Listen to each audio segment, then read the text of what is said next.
यानंतर बघूया दिवसभरातली पाचवी मोठी बातमी। भाजपला लातूरचा बिहार करायचा आहे अशी टीका आमदार अमित देशमुख यांनी भाजपवर केली आहे। लातूरच्या निलंगा तालुक्यातल्या तांबाळा जिल्हा परिषद गटाच्या उमेदवार अंजली चौधरी बेपत्ता असल्यानं आमदार देशमुख आक्रमक झाले।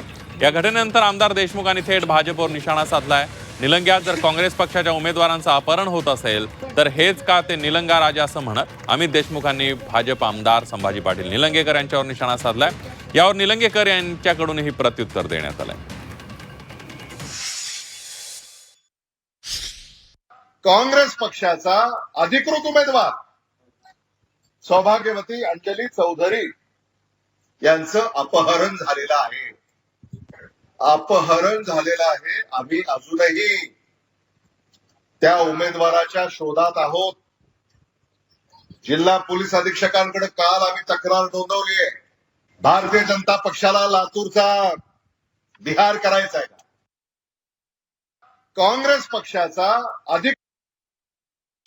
आर्थिक जी उलाढाल होती ही शिक्षण प्रणालीवर होती। तुमच्या ढिसाळ कारभारामुळे तुम्ही ज्या पद्धतीने अंमली पदार्थांचा तिथं नंगा नाच जे तुम्ही चालू केलात, आज शिक्षणाची पंढरी जी होती ती उद्ध्वस्त व्हायला लागली। आमच्या भागातलं तुम्ही चुकूनही बोलायच्या भानगडीत जाऊ नका।